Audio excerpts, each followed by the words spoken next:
여기 한 폴란드 여성이 한국 덕분에 인생이 바뀌었다고 말하고 있습니다.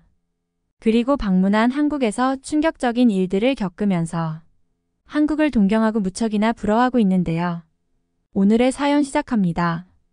안녕하세요. 저는 폴란드에서 기자 생활을 하고 있는 카타르지나라고 합니다.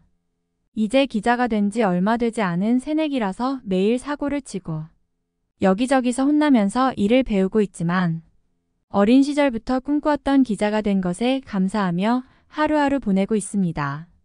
사실 제가 기자가 된 것은 한국의 영향을 받았기 때문인데요. 제가 중학교 시절부터 K-팝이라는 것이 학교에서 열풍이 불었고 여기저기서 K-팝 음악을 듣는 학생들이 많아지면서 저까지 영향을 미쳤거든요. 저는 사실 노래를 좋아하지도 않고 한국에 대해 관심도 없었어요. 한국이라는 나라가 있는 줄도 몰랐고 유럽이 아닌 아시아의 나라라는 사실도 몰랐죠. 오직 유럽의 몇몇 나라들만 알고 있었을 때니까요. 그런데 친구들 사이에서 K-팝 이야기를 하지 않으면 대화에 끼지도 못할 정도가 되었고 저는 왕따가 될 위기에 처하게 되면서 부랴부랴 한국을 알아보기 시작했습니다. 인터넷을 통해서 한국에 대한 정보를 찾아보고 어떤 나라인지 어떤 역사를 가진 나라인지 또 K-팝이 언제부터 인기가 있었는지 등에 대해서 조사했죠. 저는 어린 시절부터 무언가를 찾아보는 데에 집요한 면이 있었고 한번 알아보려고 마음먹은 것은 반드시 끝까지 찾아야 하는 성격 탓에 단 며칠 만에 다른 친구들보다도 한국에 대해 전문가가 될 정도였습니다. 알고 보면 한국은 폴란드와 비슷한 역사를 가진 나라였더라고요. 폴란드도 나치 독일에 의해 모진 고통을 당했고 아우슈비츠 수용소에서 굉장히 많은 사람들이 희생당했는데 한국도 일본에게 일제강점기 시절을 겪으면서 무척 고생했다고 하더라고요. 그래서인지 한국에는 한의 정서가 있고 그것을 노래로 승화시키면서 노래가 굉장히 발달하게 된 것 같더라고요. 이런 한국의 사정을 알고 나니 한국이 무척이나 달라 보였고 그 누구보다도 한국에 푹 빠지게 되었습니다.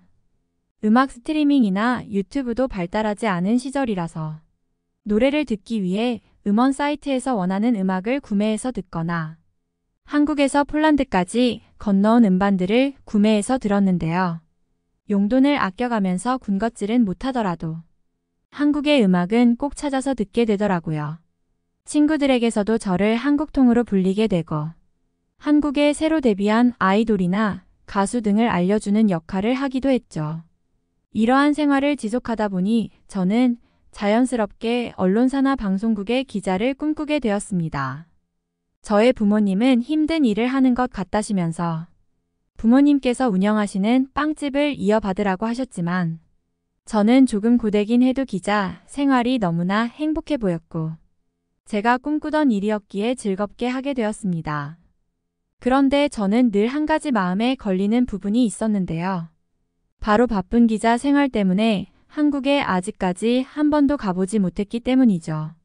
저는 가족들과 반드시 한국에 가보고 싶었고 한국의 음식이나 문화 등을 부모님께 소개해드리고 싶었거든요. 그런데 얼마 전 저희 가족에게 특별한 일이 생기고 말았습니다. 바로 폴란드의 공무원인 저의 큰오빠가 한국을 방문하게 되었거든요. 방위산 업체 사람들과 폴란드의 공무원들이 한국에 가게 되었는데 운이 좋게 오빠도 함께 따라가게 되었다고 좋다고 하더라고요. 큰오빠는 저의 소원인 한국 구경을 저 대신 가게 되었다면서 무언가 미안한 마음이 들었는지 한 가지 제안을 했죠. 빵집을 돕는 작은 오빠와 함께 부모님을 모시고 한국에 가면 어떻겠냐고 하더라고요. 저는 한국에 가기 딱 좋을 타이밍이면서 회사 일도 많지 않을 시기라 당연히 바로 오케이를 했고 부모님과 작은 오빠를 설득해서 한국에 가기로 했습니다. 그렇게 저희 삼남매와 부모님은 얼떨결에 한국 구경을 가게 된 것이죠. 큰오빠는 한국은 K-팝뿐만이 아니고 방산도 무척이나 유명하다면서 한국 자랑을 평소에 많이 했는데 이런 좋은 기회를 갖게 되어서 정말 행복하다 못해서 황홀했습니다. 제가 가장 구경하고 싶은 곳은 서울의 한강과 젊음의 상징인 홍대거리 등을 가고 싶었고 부모님과는 한국의 사우나를 가서 새로운 추억을 쌓고 싶었습니다. 그렇게 큰 오빠가 먼저 떠난 이후에 저희 넷이 한국으로 떠나게 되었는데 작은 오빠가 배탈이 났는지 배가 살살 아프다고 하더라고요. 일단 계획된 여행이었고 금방 괜찮아질 것이라는 생각에 비행기를 탔지만 작은 오빠의 배탈은 멈추지가 않더라고요. 공항에서 내려서 서울에 있는 숙소로 향하는데 식은땀을 뻘뻘 흘리면서 힘들어하는 작은 오빠의 상황이 심상치 않음을 느꼈고 저희는 긴급하게 큰 병원을 찾았습니다. 그런데 작은 오빠는 충수염이라고도 하는 맹장염에 걸렸던 것이고 얼른 수술하지 않으면 위험할 수도 있는 병이 바로 맹장염이라고 하더라고요. 바로 수술을 해야 한다는 말에 어쩔 줄을 모르고 있었는데 정말 수술을 바로 시작하러 들어가는 모습을 보니 도대체 이게 무슨 일인가 싶더라고요. 부모님은 머나먼 타국에서 수술을 받는 오빠의 모습을 보시면서 괜히 여행을 오게 되어서 이런 일에 처했다고 하셨고 폴란드보다 더 큰 수술비가 나올 것이 뻔한데 비용도 감당하기 힘들다며 울먹이셨죠. 저는 한국의 의료 서비스가 세계적인 수준이라는 사실을 알고 있었고 오빠의 병은 맹장염이라는 크지 않은 병이니까 금세 회복할 수 있을 거라고 부모님을 타일렀지만 사실 병원비가 얼마나 많이 나올지는 정말 저 또한 걱정이 되었죠. 사실 작은 오빠가 빵집을 함께 운영하게 되면서 가게의 규모를 키우면서 이사를 한 지 얼마 안 되었을 상태라서 저희 집에 여윳돈이 없었거든요. 심지어 제가 모아둔 돈까지 탈탈 털어서 한국에 오는 데에 써버렸으니 도저히 병원비를 걱정하지 않을 수가 없었습니다. 큰오빠 또한 결혼 준비가 한창이라서 집을 사려는 상황이라 빌릴 처지도 되지 못했으니까요. 다행히 작은 오빠의 수술은 잘 끝났고 정말 일찍 깨어나서 괜찮다며 웃는 오빠의 모습을 뵈니 안심이 되더라고요. 그런데다가 의사와 간호사가 정성껏 돌보아주고 불편한 점이 있는지 없는지 계속 체크해주는 모습을 통해서 한국의 의료 서비스의 질이 얼마나 좋은지 알 수 있었죠. 심지어 작지만 보호자를 위한 공간까지 옆에 만들어주었기 때문에 잠을 자거나 앉아있기도 하면서 편하게 지낼 수 있었습니다. 큰오빠는 업무 때문에 오지 못했고 볼 수 없는 상황이라서 정말 아쉬웠지만 그래도 병원 근처를 산책하기도 하며 한국의 인프라는 온몸으로 느낄 수 있었습니다. 그리고 대망의 퇴원일이 되었죠. 한국 병원의 밥이 무척이나 맛도 좋고 영양가도 좋아서 금세 오빠가 회복하는 모습에 감격스러웠습니다. 죽이라는 음식도 처음 보았는데 소화를 잘 시키지 못하는 사람을 위해서 만드는 것이라고 하더라고요. 그리고 오빠 말로는 맛도 좋다고 하며 영양가도 굉장히 높아서 스프를 먹는 것보다 배가 찬 느낌이 온다고 하더라고요. 굉장히 빠른 회복 덕분에 퇴원을 하는 것은 좋은데 병원비 고지서가 무척 걱정이었죠. 그런데 고지서에 찍힌 한국 돈을 폴란드의 환율로 환산해보니 터무니없이 적은 금액이 나와버리더라고요. 사실 저는 제가 출퇴근용으로 타고 다니는 소형차라도 팔아서 오빠의 치료비에 보탤 생각을 하고 있었고 가족 몰래 모으던 적금 통장도 깨서 사용할 생각이 있었는데 그럴 필요도 없이 한국 여행에 올 때 들고 온 일부의 한국 돈을 사용하면 될 정도였으니까요. 정말 말도 안 되는 금액에 기겁을 할 뻔했고 혹시 이것이 진료비만 합산된 금액이 아닌지 여러 번 물어볼 정도였죠. 그렇게 작은 오빠는 퇴원을 했는데 걸어 다닐 수도 있고 계획된 한국 여행 기간도 꽤나 남았기에 한국을 구경하기로 했습니다. 이제야 한국이라는 나라가 온전히 보이기 시작했고 한국의 의료 시스템뿐만 아니라 다른 사회 전반적인 모습들이 눈에 선이 보이기 시작했습니다. 역시 제가 인터넷의 정보들을 보며 의심하던 것들이 눈에 보였고 한국 여행을 하고 나서야 비로소 사실임을 깨닫게 되었는데요. 바로 한국의 건물들은 전부 새 건물이라는 것이며 폴란드와는 비교할 수 없을 정도로 훌륭한 인프라를 자랑하고 있었던 것이죠. 사실 한국의 모든 도시의 모습이 이렇게 신식이라는 것은 한국을 아무리 좋아하는 저로서도 절대 말이 되지 않는 것이라고 생각했고 저보다 한국에 빠져버린 사람들이 헛소문을 낸 것이라 생각했지만 제가 눈으로 보고서야 믿을 수 있었습니다. 인터넷에 떠도는 한국의 모든 것들은 사실이었으니까요. 교통시설도 마찬가지였죠. 지하철은 세계 1위라는 것으로 알고 있어서 무척이나 기대했었는데 실제로 한국의 모습은 마치 2100년을 보는 것과 같았고 제가 한국 주민이었으면 좋겠다는 말도 안 되는 생각까지 하고 말았죠. 폴란드에서 기자 생활을 하며 그렇게 좋은 곳을 많이 가보았던 저였지만 폴란드의 그 어떤 곳조차도 한국만큼 훌륭한 시설을 갖춘 곳이 없었으니까요. 마치 꿈에서나 볼 법한 모습들의 오금이 저릴 지경이었죠. 그 중에서 부모님은 한국의 택시를 접하시고 신기한 것을 발견했다며 좋아하셨는데요. 바로 택시의 시트 위에 대나무로 만들어진 등받이 커버가 있었는데 한여름에도 에어컨이 필요 없을 만큼 무척이나 시원했거든요. 분명히 의자는 뜨거운데 대나무 부분은 차가웠기 때문에 전기 없이도 작동하는 새로운 쿨시트를 개발한 것으로 착각할 정도였습니다.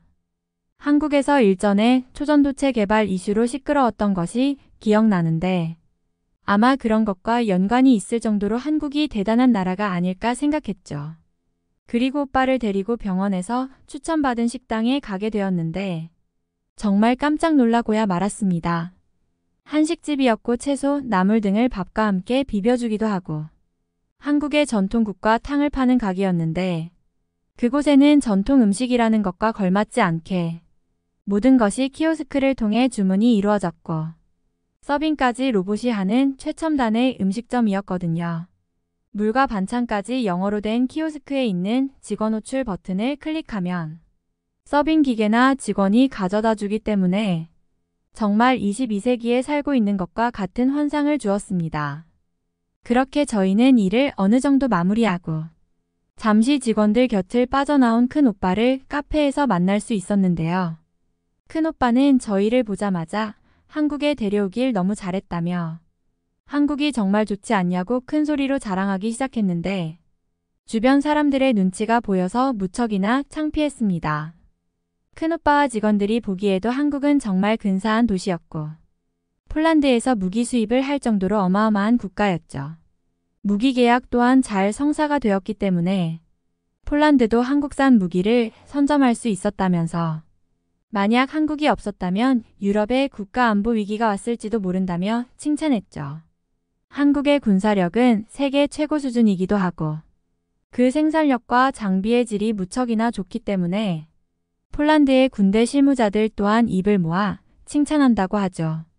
특히 전차의 성능은 발군이라서 단 한 대만으로도 일반 전차 10대 수준의 방어력과 공격력을 지녔다고 하니 얼마나 대단하게 들렸는지 모릅니다. 작은 오빠의 수술 자국을 보면서 큰 오빠는 걱정을 한시름 덜기도 했는데요. 단 몇 군데만 구멍을 뚫어서 수술을 하는 능력을 지닌 나라라며 어차피 할 거였다면 폴란드에서 수술하는 것보다 한국에서 수술하는 편이 정말 행운이었다고 하는데 사실 저도 그 말에 동의를 하고 말았습니다. 부모님은 무조건 수술이라는 것에 걱정을 했지만 저는 객관적인 입장에서 한국의 의료기술과 시스템을 믿었으니까요. 또한 큰 오빠의 말을 들어보니 한국의 남성들은 모두 군대에 입대하여 훈련을 받기 때문에 모든 인구가 군사력인 수준인 나라라고 하며 저기 있는 저 한국 남성도 총을 쏠 줄 아는 나라라고 하는데 정말 국방과 군사력이 어마무시하고 튼튼한 나라라는 사실에 감탄했죠. 그런데 카페 2층에서 정말 신비한 것을 발견했습니다. 휴대폰을 만지던 남성 2명이 카페에 진동벨이 울리자 불이 나게 카페 1층으로 내려가는데 손에 있던 휴대폰을 둘 다 테이블에 두고서 내려간다는 사실이 정말 믿기지 않을 수밖에 없었습니다. 보던 휴대폰으로 자리를 맡아두는 것 같았는데 저런 행동에 도둑을 맞는다면 너무 억울할 상황이었으니까요. 당연히 폴란드 사람들은 커피를 받으러 갈 때에 가지고 있던 모든 짐을 챙겨서 카운터로 가고 책상 위에는 영수증을 놓아두는 등의 행위를 하거든요. 그런데 한국은 카페 점원이 영수증을 드릴까요? 라는 말을 해서 놀랐습니다. 당연히 영수증은 그냥 주면 되는 것이고 손님들도 받아가서 가계부를 작성하거나 불편한 사항이 생겼을 때에 연락을 취하기도 하잖아요. 한국 사람들은 고객 불만이나 환불 접수를 어떻게 할 것인지 감이 안 왔고 자리를 지키기 위한 수단으로 100만 원이 넘는 휴대폰을 버릴 용기가 있다는 것이 무척이나 신비했습니다. 그런데 주변에 있던 한국인들은 모두 그 사람의 휴대폰에 관심을 갖지도 않았고 수십 명이 지나다니는 상황 속에서도 타인의 물건에 손을 대지 않는 모습에 정말 대단한 나라라는 생각이 절로 들더라고요. 만약 제가 어린 시절이었다면 저 휴대폰에 손을 댔을지도 모르겠다는 생각이 들어서 무언가 괜히 죄책감도 들고 그러더라고요. 어린이들조차 장난삼아 타인의 물건을 만지지 않도록 교육받은 한국이 무척이나 부럽고 신기하기만 했습니다.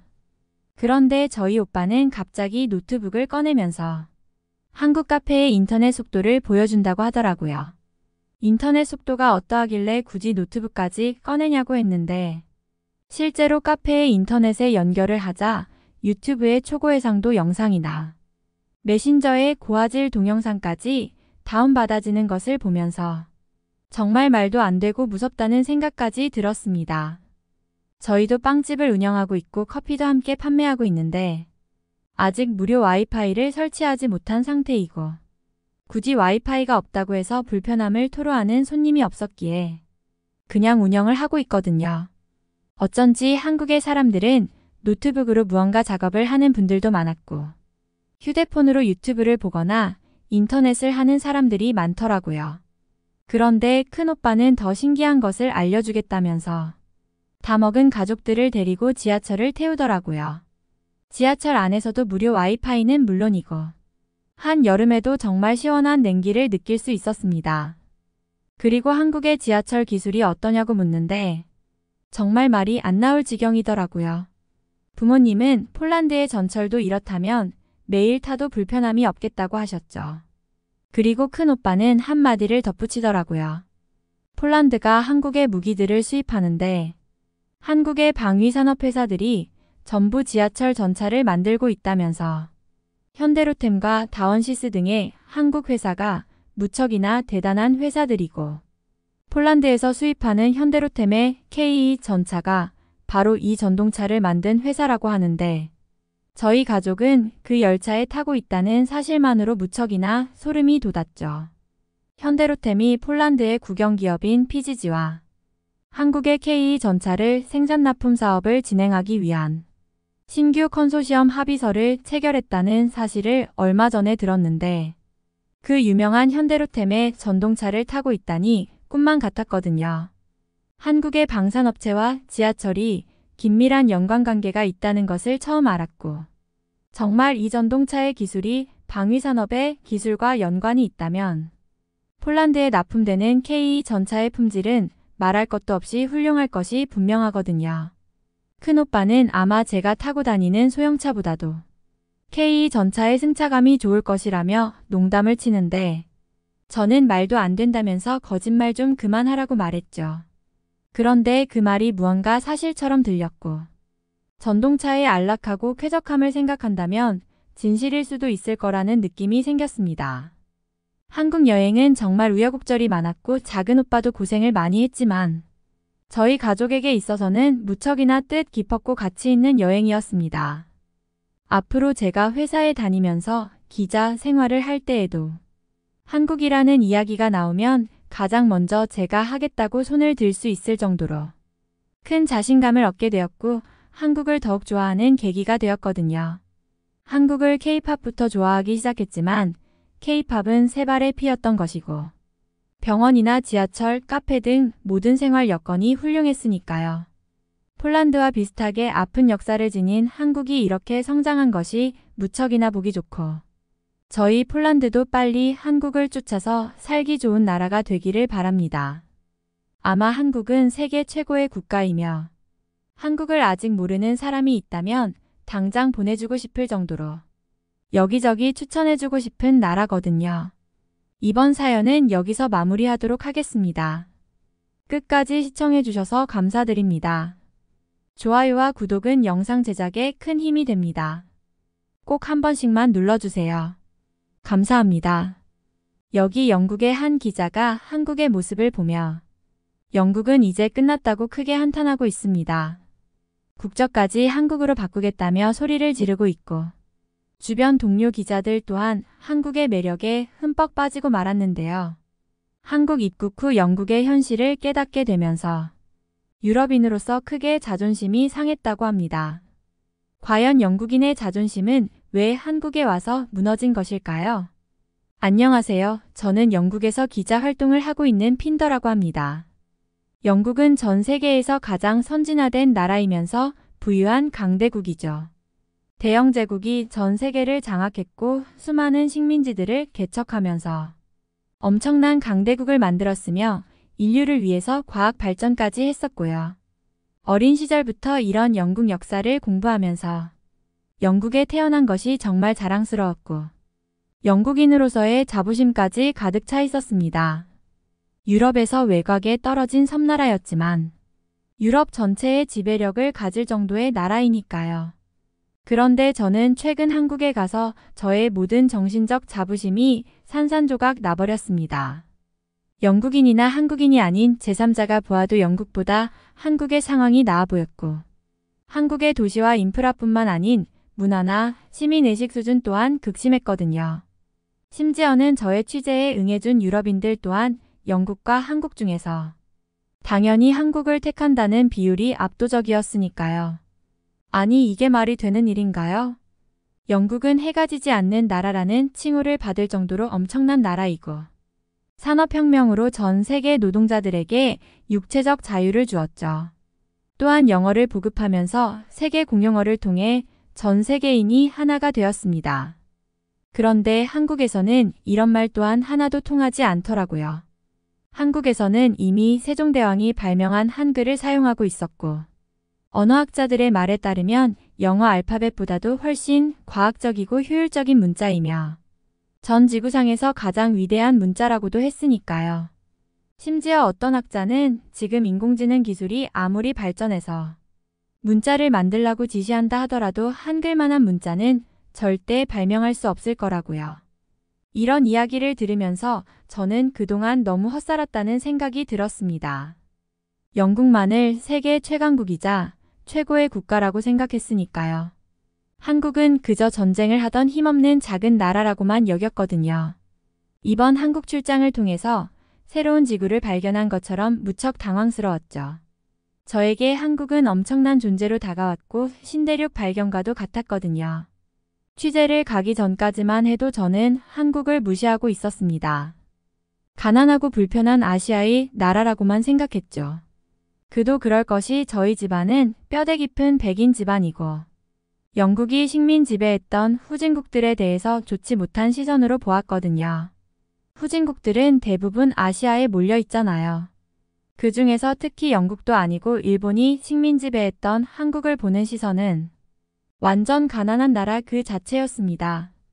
일본도 영국과는 비교할 수 없을 정도로 낙후되었다고 생각했고 그보다 못한 나라가 한국이라는 인식이 있었으니까요. 그러니 한국에서는 당연히 아직까지 스마트폰도 없을 것이고 불을 떼며 살고 있을 거라는 생각을 할 수밖에 없었던 것입니다. 저희 부모님께서도 문제가 있었는데요.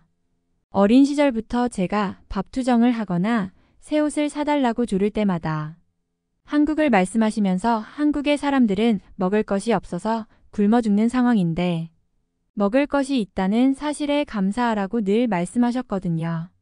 심지어 저희 외할아버지께서는 한국 전쟁에 다녀오셨기 때문에 그 현실을 더욱 적나라하게 말씀하시곤 했죠. 한국의 어린 아이들은 옷도 없이 돌아다니고 군인들이 남긴 버려진 음식들을 먹거나 구걸하는 사람들이 많았다고 하셨거든요. 한국을 생각하면 영국인들은 더욱 행복한 사람들이라고 말씀하셨고 영국인으로서의 자부심 또한 더욱 가져도 된다고까지 하셨으니까요. 외할아버지뿐만 아니라 주변 어른들 또한 아시아에 대한 인식을 좋지 않게 가지고 계셨고 특히 한국은 아시아에서도 가장 낙후된 나라라고 하셨는데 영국은 한국전쟁에 미국 다음으로 최다 파병한 나라이기 때문에 영국에서 그러한 인식이 더욱 심했을 거라고 생각합니다. 그런데 회사에서 저를 한국에 보내준 것이 저의 인생을 바꾸어 놓았죠. 처음에는 한국에 꼭 가야 하냐고 상사에게 따져 묻기까지 했어요. 한국에 가게 된다면 어떤 질병이 걸려서 올지도 모르는 일이니까요. 바로 얼마 전에 코로나 바이러스가 전 세계를 휩쓰는 바람에 난리가 났었고, 영국에서도 많은 희생자가 나왔었잖아요. 코로나 바이러스는 한국 근처에서 생겼다고 알고 있었기 때문에 더욱 겁에 질린 채로 회사를 다닐 수밖에 없었습니다. 이번 출장은 꼭 저와 저희 부서 구성원들이 갈 수밖에 없는 상황이었고, 급한 취재건이라서 어쩔 수 없었으니까요. 그런데 다른 직원들은 한국이 괜찮을 거라면서 저를 달래더라고요. 한국은 현재 K-팝 등 전 세계를 문화로 지배할 정도로 엄청난 나라이고, 과거 영국의 비틀즈를 능가하는 가수인 방탄소년단이 난리이지 않냐고 말하는데, 저는 전혀 공감할 수 없었습니다. 저에게 한국은 그저 가난한 나라 그 자체였고, 가서 무엇을 먹어야 병에 걸리지 않고 무사히 돌아올지 고민부터 앞서는 나라였거든요. 사실 저는 이제 3년 차인 기자인데 해외 출장을 가기만을 기다리고 있었는데요. 당연히 미국이나 캐나다, 가까이는 프랑스나 독일 정도를 생각하고 있었어요. 지금까지의 동료들은 대부분 미국 출장을 가거나 유럽을 돌아다니면서 역사 유적이나 문화에 대해 취재를 했기 때문이죠. 제가 이번에 발령받은 부서는 문화부였기 때문에 더욱 기대를 할 수밖에 없었습니다. 유럽의 역사에 대해서 조사하고 각국의 청년들을 취재하면서 각 나라의 젊은 사람들이 가진 생각을 들어보는 것은 늘 흥미롭거든요. 그들의 관심사라던가 어떤 컨텐츠에 자극을 받는지 알게 되면 그걸 종합하는 재미까지 있잖아요. 가령 프랑스나 독일의 청년들이 영국의 드라마를 보고 느낀 점을 말할 때면 그보다 쾌감이 느껴질 때가 없을 정도이죠. 그런데 한국이라니 너무 좌절했습니다. 회사에서 보내주는 곳이 그렇지 뭐라고 생각하면서 가족들에게 어떻게 이야기를 꺼낼지부터 답답함만 밀려왔어요. 분명 가족들은 제가 한국에 가는 것에 대해 무척 걱정을 할 것이 뻔하고, 극성 맞은 저희 어머니는 이런저런 약을 챙겨주시면서 눈물을 글썽거릴 것 같았어요. 역시 엄마는 큰 충격에 빠지셨고, 아버지께서는 한국에 대해 보고 들은 이야기를 하시면서 제가 주의해야 할 상황에 대해서 한참 설명을 하시더라고요. 제가 그동안 해외여행도 제대로 가본 적이 없고 늘 영국의 본토에서만 우물 안개구리처럼 살았기 때문에 부모님께서는 더욱 걱정이 많으실 것이 당연했습니다. 저희 부모님께서도 영국이 아닌 다른 나라를 가본 적이 단 한 번도 없으시죠. 영국보다 좋은 나라는 이 세상에 없을 것이 분명하고 다른 나라에 가봐야 고생만 하다가 올 것이 뻔한데 굳이 다른 나라에 갈 필요가 없다고 생각하니까요. 아무리 좋은 나라라고 하더라도 영국에 런던보다 좋은 곳은 없을 것이고 사방이 바다라서 공기오염도 많이 되지 않은 영국의 환경 또한 다른 나라에 비해서 좋다고 알고 있으니까요. 아버지께서는 한국에는 좀도둑들이 많으니 가방의 문은 늘 잠그고 다녀야 하며 호주머니에는 꼭 지퍼가 달려 있어야 하고 바지만 입으라고 하시더라고요. 또 그런 후진국에서는 카드 사용이 안 될 것이 뻔하기 때문에 꼭 현금을 준비해서 여기저기에 숨겨가라고 하셨죠. 저 또한 그렇게 생각해서 양말과 주머니, 신발 밑창, 심지어는 속옷에까지 한국에 현금을 넣어서 가기로 마음을 먹었습니다. 돈을 잃어버리면 찾을 수 없을 것이 분명하고 현금을 분산시켜서 넣어두어야 혹시나 잃어버리더라도 안전하니까요. 그리고 한국으로 떠나는 날이 되었죠. 캐리어를 끌고 공항으로 가는데 괜히 긴장까지 될 지경이었습니다.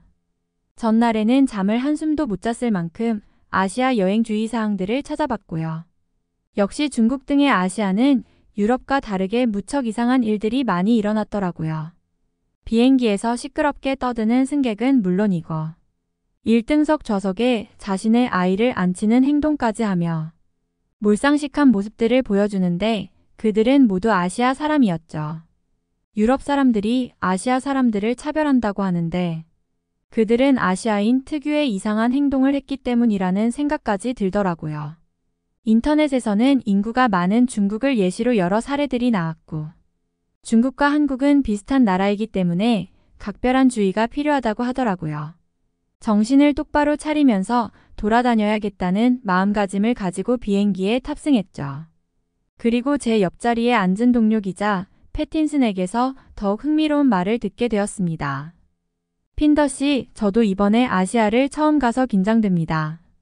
제가 기자를 하기 전에 했던 카페 아르바이트에서 아시아 사람들을 많이 상대했었는데 그들은 정말 질서를 모르는 인종이에요. 아시아인들에게 줄을 서라고 아무리 말을 해도 마구 새치기를 하질 않나. 자신의 음료가 아닌데도 같은 메뉴라는 이유로 먼저 휙 가져가 버리거든요. 또 화장실에 휴지를 두면 단 몇 분 사이에 금세 사라져 버리죠. 이번에 한국에 가게 되면 각별히 주의해야 할 겁니다. 다른 동료들은 전부 천하태평 무사한 일인데 그곳은 결코 우리가 생각하는 그런 평화로운 곳이 아니에요. 저는 한국의 가난한 과거가 우버랩되면서 그런 현실에서 어떻게 일주일을 지내야 할지 걱정만 되더라고요. 워낙 가난한 나라이기 때문에 질서라는 것을 배우지 못할 만큼 여유가 없다는 생각이 들었거든요. 분명 취재를 할 한국의 청년들은 엉망으로 살고 있을 것이 뻔하고 한국에서 지내는 외국인들의 불편함도 상당할 것이라는 생각이 들었습니다. 제가 취재할 문화 콘텐츠 또한 굉장히 빈곤할 것이 분명했죠. K-팝은 한국에서 굉장한 고급 문화로 알고 있고 부유한 사람들만이 스마트폰을 통해서 접할 수 있는 유일한 문화이기에 세계에 퍼질 수 있었을 거라는 저의 가설이 맞다는 확신이 들기도 했고요. 그렇게 저는 한국의 인천공항에 도착하고 단 3초 만에 한국의 현실을 깨달을 수 있었습니다. 사실 무언가 잘못되었다고 느끼기까지 했죠. 한국 공항에 내려서 수많은 한국 사람들을 마주쳤는데 그 한국인들은 전부 텔레비전에 나오는 배우나 탤런트들이라는 착각을 했었거든요. 한국인들은 전부 고급 스마트폰을 사용하고 있었고 귀에는 갤럭시 버즈 혹은 에어팟 프로를 끼우고 있더라고요. 처음에는 한국처럼 가난한 나라에서 비행기를 탈 정도면 최고의 상류층들이기에 이런 행색이겠거니 생각했었죠. 그러나 공항철도를 타고 서울 한복판으로 들어가면서부터 생각은 완전히 180도 바뀌게 되었습니다. 한국의 모든 사람들은 무척 깔끔하고 단정한 모습을 하고 있었고 최신식 지하철 전동차에서 바쁘게 움직이고 있었거든요. 누가 봐도 영국보다 훌륭한 지하철 시스템은 물론이고 깜짝 놀라버린 화장실 모습까지 흠잡을 곳이 없었죠. 한국은 2100년대인 것이 분명했습니다. 제가 생각한 한국은 화장실이라는 개념도 없는 곳이고 누더기를 걸친 사람들이 아무렇게나 돌아다닌다고 상상했는데 현실은 영국의 가장 좋은 최첨단 지하철역이 한국의 가장 낙후된 역 수준밖에 되지 않을 것 같았죠. 지하철 안전문 시스템은 물론이고 버스 환승 시스템 또한 획기적이었습니다. 영국보다도 훨씬 저렴한 지하철 요금을 받기에 영국의 음식 물가보다 비교할 수 없을 정도로 저렴할 줄 알고 식당에 갔을 때에는 정말 육성으로 경악이 터져나올 정도였는데요. 한국의 외식 물가는 영국과 비슷하거나 더 비싼 곳도 무척이나 많았고 심지어 빵의 가격은 영국보다도 훨씬 비쌌거든요. 한국인들의 주식이 빵이 아니고 밥이기 때문에 그런지는 몰라도 영국보다 빵이 비쌀 것이라고는 상상조차 할 수 없었습니다. 그리고 식당에서는 어디에서나 키오스크 시스템을 사용하는데 그러한 터치스크린 방식의 손님이 직접 결제하는 시스템은 영국에서 실패했던 시스템이기 때문에 세계 어디에서도 없을 줄 알았는데요. 한국에서는 이미 몇 년 전부터 성공한 시스템으로 사용하고 있다니 무척이나 놀랐습니다. 이것 한 가지만 놓고 보아도 영국은 한국보다 낙후된 것이 분명하고 영국의 시민들은 한국인들보다 디지털 문맹률이 높다는 것을 나타내는 것이니까요. 정말 충격이 이만저만이 아니었습니다. 심지어 양말과 호주머니, 신발 밑창과 속옷에까지 넣어둔 현금은 쓸 일이 없더라고요. 한국에서는 현금 사용이 되지 않는 가게도 무척이나 많고 남녀노소 모두가 카드나 삼성페이를 사용하기 때문에 현금을 괜히 환전해왔다는 생각이 들었습니다. 온몸 여기저기에 구겨진 지폐들이 나뒹굴고 있었는데 그걸 꺼낼 수도 없고 난감한 상황이라서 무척 불편한 상태로 돌아다녀야만 했습니다. 서울의 길거리는 영국보다 화려했고 깨끗했는데 여기저기 거지들이 구걸을 하고 있는 영국의 모습보다도 훨씬 진보한 상황에 감탄만 하고 다녔죠. 저희들은 한국의 역사조사도 일부 할 수 있었는데요. 당연히 대영제국의 나라 영국이 한국보다 훌륭한 역사를 지녔을 것이 당연한 줄만 알았는데 한국의 종묘와 경복궁 등을 구경하고 소공동의 프레지던트 옆에 위치한 황궁우까지 구경을 하면서 한국의 역사와 유적이 꽤나 훌륭하다는 사실까지 알게 되었죠. 황궁우는 황구단이라고도 부르는데 이곳에서 고종황제가 대한제국을 선포했다고 하더라고요. 양 옆으로 거대한 최신식 호텔 건물이 있는데도 멋진 모습을 보여주었기에 굉장히 흥미로운 유적지라고 생각이 들었습니다. 패틴슨은 자신이 경험한 아시아인들과 한국인이 너무나 다르다고 말했고 도대체 왜 다른지 이해할 수 없다며 고개를 갸웃거리더라고요. 영국인이 관념 속에 간직하고 있는 아시아인들은 그런 모습이었는데 현실의 아시아인인 한국인들은 이런 모습이라는 것이 말이 안 되잖아요. 그런데 저희들은 한국인들과 한국의 외국인들 취재를 하면서 알 수 있었습니다. 저희가 생각했던 그 아시아인들은 모두 중국인이었다는 사실을 말이죠. 저희들은 한복을 입은 젊은 관광객에게 말을 걸었고 당연히 한국인이라고 생각하고 말을 걸었던 저희는 황당한 답을 들어야 했거든요. 그들에게 한국의 문화에 대해 어떻게 생각하냐고 물었더니 대뜸 한국의 문화는 모두 중국의 문화인데 한국이 따라했다는 말을 꺼냈거든요. 자신들이 입은 한복 또한 중국의 한풀을 가져다가 베낀 것이고 서울의 모습도 상해를 본받아서 설계한 도시라며 온통 중국 이야기 뿐이었죠.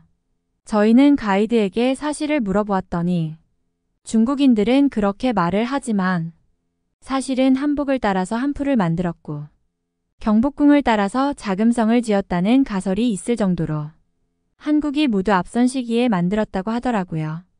그리고 중국인들과 한국인들은 전혀 다른 사람들이며 유럽인들이 아시아인이라고 진절머리 난다고 하는 사람들은 모두 중국인일 거라는 말을 하더라고요.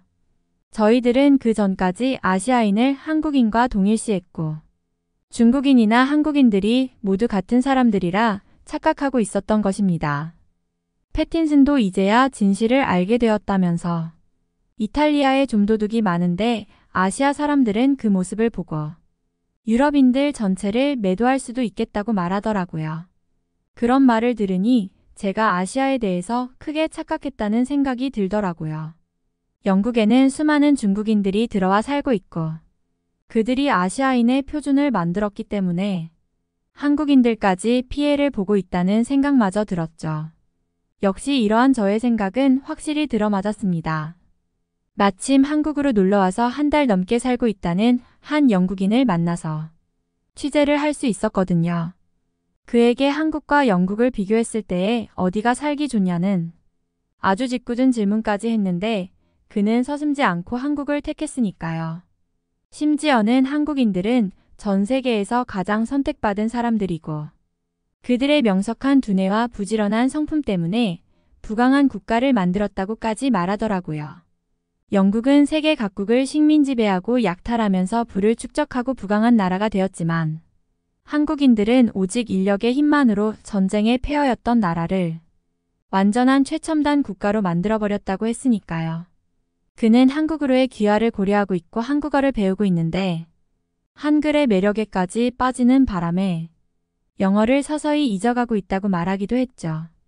인터뷰할 때에도 가끔 한국어를 섞어서 말하는 바람에 제가 곤혹을 치르기도 했으니까요. 실제로 한국에는 이런 외국인들이 꽤나 많다면서 한국의 매력에 빠지면 헤어나올 수 없을 거라고까지 말하는데 제가 그렇게 되어버린 것 같다는 생각이 들더라고요.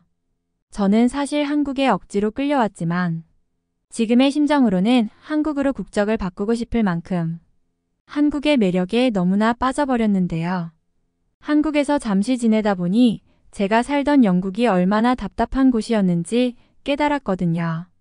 영국은 노인들은 물론이고 젊은 세대들까지 모두 새로운 것을 받아들이는 데에 인색하고 모든 일처리가 느리죠. 한국에서는 3분 만에 나올 음료가 영국에서는 10분 넘게 걸리거든요. 한국인들은 손놀림이 무척이나 빠르고 조금이라도 손님이 기다리면 눈치껏 손님에게 사과를 하기도 하더라고요. 영국인들은 괜찮은 척 젠틀한 척하지만 뒤에서 흉을 보는 경우가 많은데 한국인들은 앞에서 자신의 속마음을 드러내기 때문에 상대의 기분이나 생각을 파악하기도 무척 편할 것 같았죠. 이 점은 인터뷰를 하면서 많이 느낄 수 있었습니다.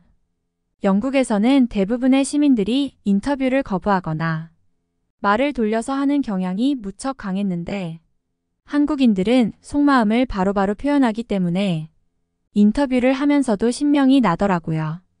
또한 한국인들은 최신 문물을 받아들이는 것에 재빠르고 특히 젊은 사람들은 최신 노래를 듣거나 최신 기술을 응용하려 하는 모습이 무척 강했습니다. 영국에서는 오직 과거의 것을 하려 하고 익숙함에만 취해서 새로운 변화에 도태되는 사람들이 많거든요. 제가 한국에서 살고 싶은 이유가 바로 이런 것입니다. 발전하면서 살고 싶은데 섬에서 갇혀만 있다 보니 한국이 발전한 것조차 모르고 살았으니까요. 분명 한국은 지금보다 더 굉장한 나라가 될 것이 분명하고 영국을 이미 뛰어넘어 버려서 영국은 따라가지도 못할 상황이 된 것 같지만 앞으로 미국의 자리까지 넘볼 정도로 엄청난 발전이 일어날 것 같다는 생각이 듭니다. 새로 지은 빌딩들과 유적들이 어우러진 서울의 모습도 더욱 기대되고요. 아니, 나만 한국어 할 줄 아는 게 아니었잖아. 이제 한국어를 배워놓고 우리한테 아는 척 한 거야. 현재 미국에서는 한국에 대한 엄청난 관심이 있고 수많은 사람들이 한국 문화를 따라하고 싶어 하는데요. 많은 대학교에서 한국어학과 개설을 하면서 한국인들을 동경하고 있죠. 최근 미국의 미네소타주에 있는 언어마을에서는 한국어 마을이 새롭게 오픈할 정도로 한국에 열광하고 있습니다. 미국에서 날아온 오늘의 사연 시작합니다. 안녕하세요. 저는 미국인 대학생 펠라스라고 합니다. 저는 스스로 저의 두 번째 나라가 한국이라고 말하고 다닐 정도로 한국에 빠져 있는데요. 어릴 때에는 정말 죽기보다 싫었던 한국이 이렇게 된 것은 몇 가지 이유가 있습니다. 우선 제가 어린 시절의 이야기를 들려드리자면 저는 전형적인 백인 가정에서 자랐고 백인이 아니면 결혼을 하지 않는 조상님들 밑에서 태어났어요. 저의 눈은 누구보다 파란색으로 빛나고 있었고 제가 순수혈통의 백인인 것에 대한 자부심도 굉장히 넘쳤습니다. 저희 아버지께서는 미국에서 꽤나 괜찮은 사업을 하고 계셨기 때문에 저의 집안도 굉장히 유복했으며 어머니께서는 집에서 일을 해주는 집사와 가사도우미들을 관리하며 집안일을 단 하나도 할 줄 모르시는 분이었어요. 제가 쿠키를 먹고 싶다고 조르면 보통의 가정에서는 어머니가 해주시기 마련인데 저희 어머니께서는 쿠키를 잘 만드는 가사도우미를 일부러 출근시켜서 그분에게 쿠키 만드는 일을 맡길 정도였으니까요. 집안의 분위기가 이렇고 가족들이 이렇게 살며 지내다 보니 저는 어린 시절부터 원하는 것을 무엇이든지 조르는 아이로 자라났고 결핍이 아예 없는 삶을 살게 되었죠. 다행히 명품에는 관심이 없어서 몇 가지 없었지만 굉장히 게을렀고 만사에 귀찮아하는 성격이 되었습니다. 성격이 이렇다 보니 공부 또한 잘하지 못했는데요. 부모님께서는 저에게 공부를 하라는 강요를 하지도 않으셨고 그냥 알아서 커서 알아서 살라는 약간은 무책임한 교육법을 보여주셨거든요. 그런데 좋아하는 것도 없고 친구도 딱히 만나지 않던 저에게 무척이나 엄청난 사건이 일어나고 말았습니다. 밤에 길을 걷다가 차에 치여서 이미 세상을 떴을지도 모를 저에게 한 한국인 남성이 몸을 날려서 저를 구해주었거든요. 신호가 없는 길을 건너려던 순간이었고 라이트를 켜두지 않은 차가 저를 발견하지 못하였을 상황인데 어디선가 나타난 한국인 남성이 저를 확 당기면서 그분과 함께 넘어졌는데요. 다행히 저희 모두 다치지 않았고 그 한국인과 여러 대화를 하면서 저의 삶을 반성했고 그 한국인 남성을 좋아하게 되었죠. 그 한국인은 미국에서 석사과정을 밟던 대학원생이었고 마침 저와 같은 대학교에 다니고 있던 분이더라고요. 이름은 민석경이라고 했죠. 낯선 상대와 학교가 같다는 이유 하나만으로도 꽤나 많은 추억을 공유할 수 있었어요. 그리고 그는 한국에 대해서 새로운 이야기들을 많이 해주었죠. 길거리에 지나다니면서 저기 보이는 현대 자동차가 한국의 자동차라고 하였고, 미국에서 인기가 많은 김밥 또한 한국의 음식이라고 알려주더라고요. 저는 당연히 미국의 자동차이거나 일본의 음식이라고만 생각했었거든요. 그에 대해서 알게 되면서 자연스레 한국에 대한 관심이 커졌어요. 집에서는 클래식만 들었기 때문에 K-팝도 잘 모르고, 어느 길거리에서 들리던 시끌벅적한 신나는 노래가 한국의 노래였다는 것도 처음 알았죠. 그는 20살 신입생 저에게 대학교에 다니면서 생각해야 할 것들이나 나중에 무얼 할지에 대해 생각을 하게 해주더라고요. 제가 다니고 있는 대학교의 전공이 문학이었는데 지금 챗GPT 등의 인공지능 AI 프로그램으로 글을 쓰는 사람들도 많다면서 소설을 쓸 때에 인공지능의 도움을 받아서 스토리를 구성하는 법도 알게 되었어요.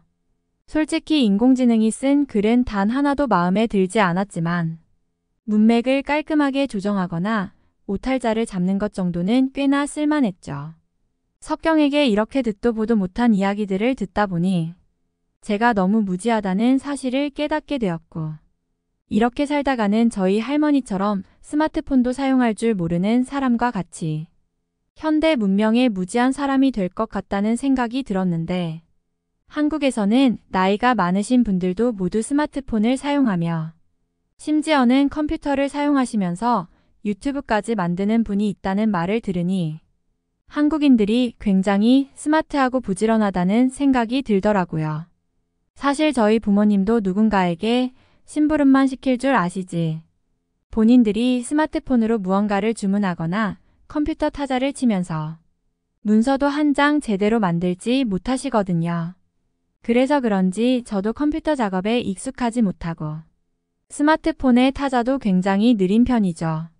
친구들 중에서도 저처럼 디지털 기기에 어려움을 겪는 친구들도 많은데 한국에서는 남녀노소 누구나가 디지털 문명 사회에 살고 있는 것 같았죠.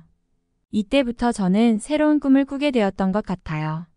바로 한국에 대해 공부를 하고 한국어도 열심히 배워서 꼭 한국에서 대학원 생활을 하고 싶다는 것이요. 만약 한국에 가게 된다면 자연스럽게 디지털 문물들을 접하게 될 것이고 최첨단 기기들을 다루다 보면 미국에 돌아왔을 때 제가 가장 유능한 인재가 될 것이 분명하죠. 석경 덕분에 한국어를 배우기가 비교적 쉬운 편이었고 한글부터 천천히 배워보는데 세상에서 가장 쉬운 문자가 바로 한글이라는 사실을 깨달았습니다. 가나 다라마 바사만 외우면 한국어의 모든 글자를 쓸 수 있다는 것도 신기했고 한글로 영어인 헬로우나 쏘리 등의 글까지 쓸 수 있다는 사실이 무척이나 새롭고 대단하게 느껴졌습니다. 알파벳으로 한국어 발음을 적는 것은 어색하게 느껴지고 알파벳마다 발음이 다른 경우가 많아서 어려운 편이지만 한글은 영어를 쓰기에도 굉장히 최적화되어 있더라고요. Nice to meet you라는 문장 또한 한글로 쓰더라도 자연스러웠으니까요. 평소에 사용하는 영어의 문장들을 한글로 적으면서 석경과 소통했기도 했고 석경에게 칭찬을 받으며 한국어 실력이 점점 늘어가는 것이 느껴졌습니다. 단 2주 만에 기초 한국어는 뗀 것과 같았죠. 그러다가 저는 친구들을 만났을 때에 석경과 한국에 대한 이야기를 하게 되었고 친구들에게 충격적인 말을 들어야만 했습니다. 펠라스 한국에 대해서 이제 알게 되었다는 것도 신기한데 한국어 또한 이제야 배우기 시작한 거야? 이미 우리들은 한국어를 할 줄 알고 한국까지 다녀왔잖아. 맨날 집에만 있지 말고 우리랑 함께 놀았다면 이미 너는 석경과 한국어로 대화하고 있었을 거라고. 알고 보니 저와 친한 친구들은 모두 한국어를 할 줄 알았고 고등학교를 졸업한 직후 한국의 서울에 가서 정말 신나게 놀다 왔다고 하더라고요. 그리고 심지어 이런 말도 했죠. 우리들은 한국어학과에 다니는 친구가 있어서 그 친구의 도움도 받았었고 한국어학당이나 한국마을을 가서 체험하면서 한국에 대해서 이미 많이 배웠어. 아마 한국은 이 세상에서 가장 문명이 발달한 나라임이 확실하고 서울은 정말 최첨단의 도시라고 말해도 손색이 없을 정도야. 이미 나는 한국으로 유학을 떠날 계획을 세우고 있는데 왜 이제야 한국을 알게 된 거야? 저는 집에 있는 것을 무척이나 좋아했고, 집에서 혼자 소설을 읽거나 영화를 보는 등의 행위를 하기 때문에 친구들과의 관계를 소홀히 했던 편인데, 이미 그런 일이 있었다니 무척이나 놀랄 수밖에 없었습니다. 이 친구들뿐만이 아니라 미국의 청소년들과 20대의 젊은이들은 대부분 한국을 좋아하고 한국의 문화를 동경하고 있었다고 하더라고요.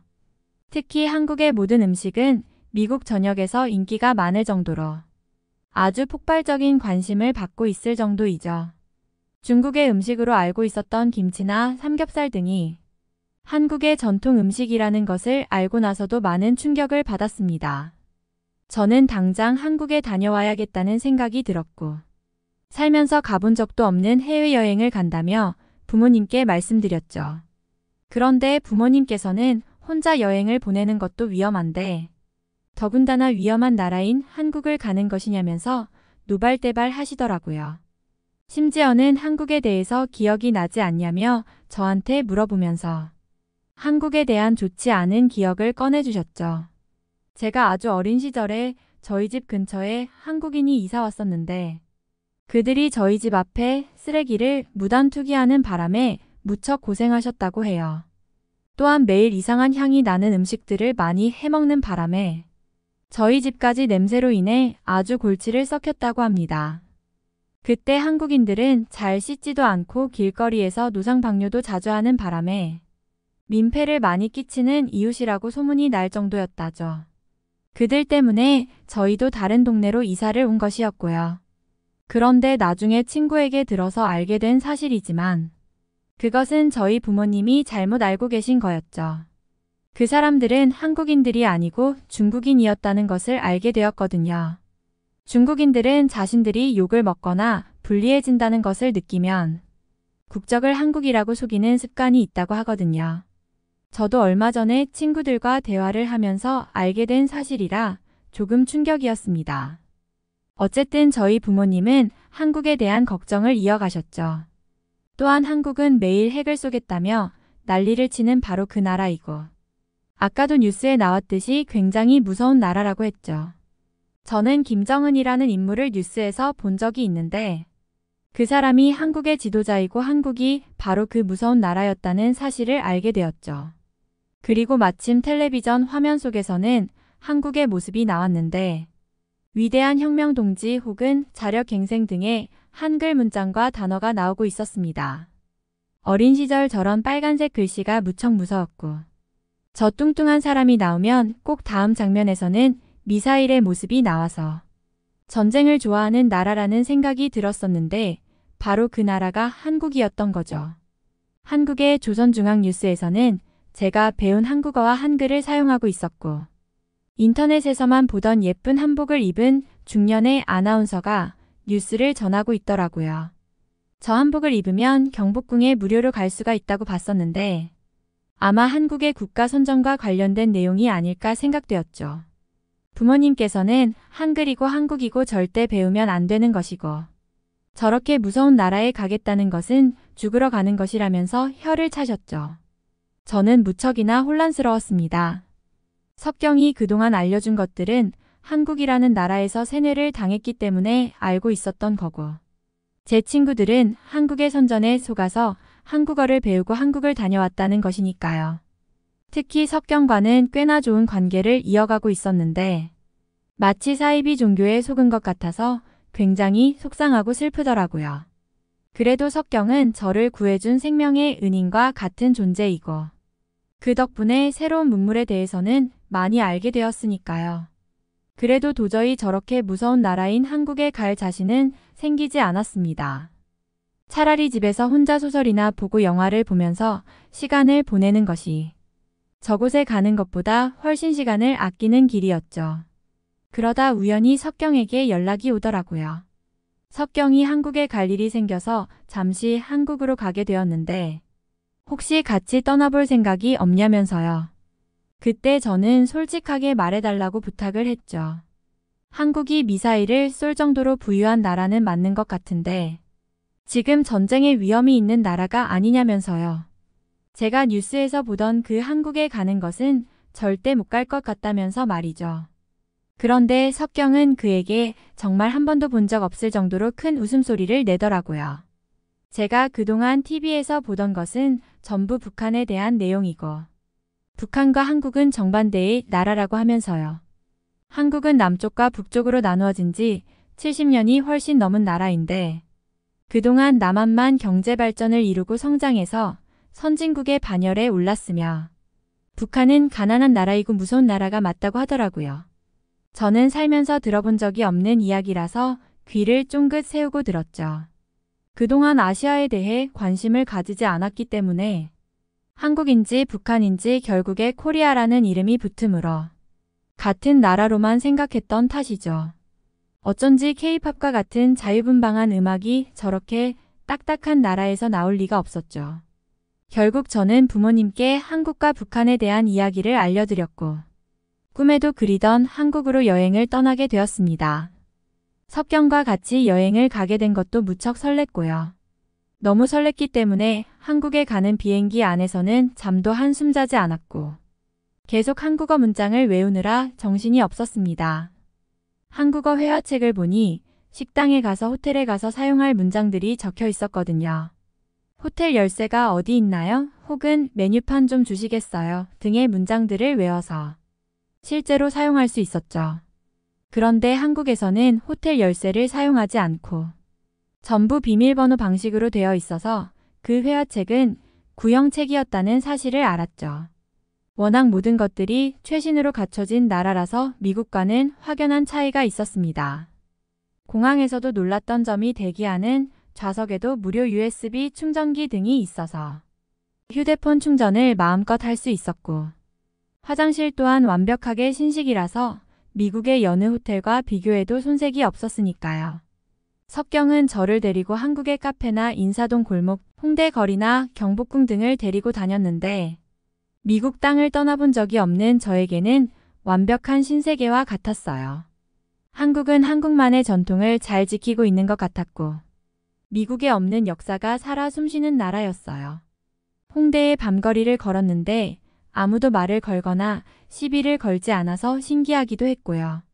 미국에서는 밤늦게 여성이 걸어다니면 괜히 말을 거는 남성이나 함께 술을 마시자며 술병을 들고 몸을 밀치는 사람들이 꽤나 있거든요. 심지어 마약을 해서 몸이 구부러진 채로 간신히 걸어다니는 사람들을 볼 때면 굉장히 불편해지거든요. 그런데 한국은 가끔 술에 취한 사람들은 보여도 이상한 사람들이 없다는 사실이 무척이나 다행스럽게 여겨졌습니다. 마음에 드는 사람과 함께 있다는 것도 굉장히 좋았고요. 제가 외워둔 한국어를 여러 상점에 다니면서 사용을 했는데 상점의 직원들은 전부 저의 한국어를 기쁘게 받아주고 서비스까지 챙겨주는 세심한 배려를 해주었기 때문에 더욱 기분이 좋았습니다. 미국에서는 팁을 주어야 하는 문화가 있는데 한국은 반대로 서비스를 받을 수 있다니 새로웠죠. 그런데 길거리에서 알 수 없는 말을 하면서 시끄럽게 떠드는 사람들의 무리가 보였고 저를 부르면서 소리를 지르는 사람들이 있더라고요. 역시 어느 나라나 이상한 사람은 많구나. 한국에도 이런 사람들이 있구나라고 생각을 했는데 석경이 저 사람들은 한국에 살고 있는 중국인들이니 부디 신경 쓰지 말고 지나가자고 말해주는데 역시 한국인이 아니고 중국인이라는 생각에 안심이 되더라고요. 저는 한국에 와서 정말 많은 것들을 보고 느낄 수 있었습니다. 저는 마치 미국이라는 우물 안에 개구리처럼 살고 있었고 한국인처럼 능동적으로 살아야 한다는 결심을 할 수 있었죠. 저희 집도 꽤나 부유한 편이고 부모님께서 돈도 어느 정도 버시지만 만약 한국인과 저희 부모님이 경쟁을 한다면 경쟁에서 밀릴 것이 분명하고 저희의 재산 또한 지키기 힘들 거라는 생각이 들었는데요. 저는 지금까지 굉장히 편하게 하루하루를 살았지만 한국인들은 매 시간 매 초를 정말 치열하게 경쟁하면서 엄청난 노력을 하고 지냈다는 사실에 이러다가 미국이 위험할 수도 있겠다는 본능적인 직감이 들더라고요. 아마 한국의 국민들은 미국으로 따지면 가장 부지런한 사람들 최상위권에 들 것이며 한국의 식문화나 K-팝 등이 전 세계에서 유행하는 것도 전부 이유가 있었습니다. 저는 반드시 석사 과정을 한국의 대학교로 진학할 것이고 한국인 석경과 결혼을 하여 한국에서 살고 싶다는 꿈을 가지게 되었는데요. 한국어 실력도 점점 늘어가고 있고 김치와 떡볶이 등 한국의 매운 음식에도 익숙해졌기 때문에 이제는 한국 음식 없으면 밥을 못 먹을 지경이 되었거든요. 한국은 전 세계인의 희망과도 같은 나라이고 이런 나라의 국민이 될 수도 있을 것이라는 생각에 굉장히 설레입니다. 저와 친한 친구들도 석경 덕분에 한국에서 제대로 구경을 한 저를 무척 부러워하네요. 이번 사연은 여기서 마무리하도록 하겠습니다. 끝까지 시청해주셔서 감사드립니다. 좋아요와 구독은 영상 제작에 큰 힘이 됩니다. 꼭 한 번씩만 눌러주세요. 감사합니다.